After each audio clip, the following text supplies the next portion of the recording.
उमरगांव थाने में आदिवासी समाज के सैकड़ों युवाओं ने न्याय की गुहार लगाई। एक गैर आदिवासी व्यक्ति ने आदिवासी युवक की गैस एजेंसी और गोडाउन पर किया अवैध कब्जा। शनिवार को उमरगांव पुलिस स्टेशन में जाकर सैकड़ों आदिवासी युवकों ने न्याय की गुहार लगाई। ये युवक प्रदेश मुक्ति मोर्चा, युवा टाइगर सेना और उमरगांव संघर्ष समिति के सदस्य थे। इन लोगों ने आरोप लगाया है कि इंडिया पाड़ा में रहने वाले जगदीश राउत ने आदिवासी युवक राहुल राठौड़ की गैस एजेंसी और गोडाउन पर अवैध रूप से कब्जा कर लिया है। इन लोगों की मांग है कि राहुल को उसका गोडाउन और एजेंसी वापस दिलाई जाए। राहुल के पास पंचायत और नगरपालिका के दस्तावेज मौजूद है जो उसके दिवंगत पिता, फिर मां और अब उसके नाम पर दर्ज है। आइए सुनते हैं मनीष हलपति और मनीष सेठ इस संदर्भ में क्या कह रहे हैं। साहब શું નામ છે તમારું? મારું નામ મનીષ મનુભાઈ શેઠ છે। આદિવાસી સમાજમાંથી આવીએ છે। ભીલ પ્રદેશ મુક્તિ મોરચા, યુવા ટાઈગર સેના અને ઉમરગામ સંઘર્ષ સમિતિ અમારી આદિવાસી સમિતિ છે, એમાંથી અમે આવીએ છીએ। શું આજે કારણસર તમારે આજે ઉમરગામ આવવું પડ્યું? અમારા ઉમરગામના એક આદિવાસી દીકરા છે, રાહુલભાઈ મનોજભાઈ રાઠોડ કરીને, એમની ગેસ એજન્સી છે।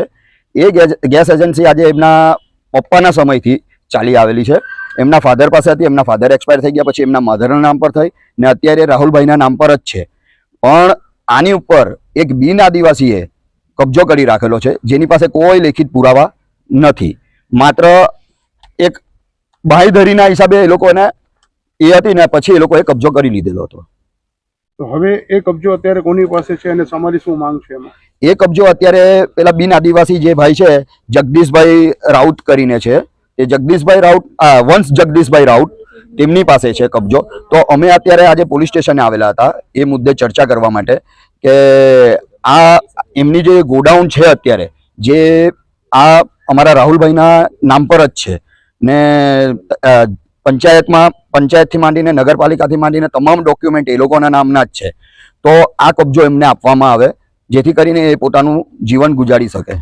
પોલીસ તરફથી તમને શું સહયોગ મળ્યો છે? પોલીસ તરફથી મેડમે અમને સારી એવી બાંયધરી આપી છે કે અમે સામેવાળી વ્યક્તિને પણ બોલાવી દેશું અને 3 દિવસની અંદર અમે આની ન્યાયિક પ્રક્રિયા પૂરી કરીને તમને ન્યાય મળે તે માટેના તમામ પ્રયાસો કરીશું।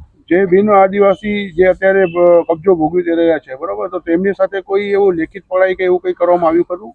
અમને જ્યાં સુધી માહિતી આપી છે ત્યાં સુધી અત્યાર સુધી તો કોઈ એવો કરાર કરવામાં આવ્યો નથી। અહીંયા એવું બી કંઈક જાણવા મળ્યું છે કે એ જગ્યા ઉપર કે કોઈ એજન્સી ઉપર કોઈ એવી લોન કે એવી વગેરે કંઈ લેવામાં આવી છે? હા, એ ભાઈના નામ પર 20 લાખ રૂપિયાની સીસી પણ એ કરેલી છે અને 138 નો 56 લાખ રૂપિયાનો એમના પર કેસ પણ ચાલુ છે। આ એજન્સીના નામ પર એમણે બોગસ સાઈન કરીને કરાવેલો છે। તો જે સીસી જે ઉપાડી હતી તે વખતે ભાઈની સાઈન નથી લેવામાં આવી? તમારે કેવું? અમારા સમાજના સાહેબ છે ને છોકરાઓ એટલા જાગૃત નથી, એટલે અમુક સમયે એ લોકોને પણ ખ્યાલ ન હોય એ સમયે આ ઘટના આવી બની છે। પણ અત્યારે અમારા જાણમાં આવ્યું છે, અમે લીગલી એડવાઇસને મળ્યા છે, તેમાંથી બધું બહાર નીકળ્યું છે। એ હિસાબે અત્યારે તમારું કહેવાનું એવું છે કે અંધારામાં રાખીને કામ કરવામાં આવે। હવે શું માંગ છે તમારી? અમારી એક જ માંગ છે કે અમારા જે છોકરો છે એને આ એજન્સી પરત મળે, એમની ગોડાઉન પરત મળે અને જે પેલો 138 નો 56 લાખનો કેસ છે એમાં વહેલામાં વહેલો ન્યાય મળે અને આ છોકરાને એનું ભવિષ્ય ઉજ્જવળ બનાવે। મનીષ હળપતિ, ઉમરગામ તાલુકા આદિવાસી સંઘર્ષ સમિતિ। આ રાહુલભાઈ રાઠોડ અમારી જનસંપર્ક કાર્યાલય પર આવેલા હતા કે અમારી જે ઉમરગામમાં ગેસ એજન્સી છે એના ઉપર જે બિન આદિવાસી ગેરકાયદેસર રીતે કબજો જમાઈ રહેલો હતો અને ગોડાઉનને તાળો મારીને ત્યાં ગોડાઉન ઉપર આવ જાવ પણ કરવા દેતા નથી। એ માટે અમે તમામ ઉમરગામ તાલુકાના આદિવાસી સમાજના યુવાઓ અને ડેડિયાપાડાથી જે ચેતરભાઈ વસાવાનું જે સંગઠન બનાવ્યું છે હાલમાં જે ભીલ પ્રદેશ મુક્તિ મોરચા, એના તરફથી મનીષભાઈ શેઠ પણ આવેલા છે અને ઉમરગામના તમામ યુવાઓ અહીં આવીને એ રાહુલભાઈને ન્યાય અપાવવા માટે આવેલા છે।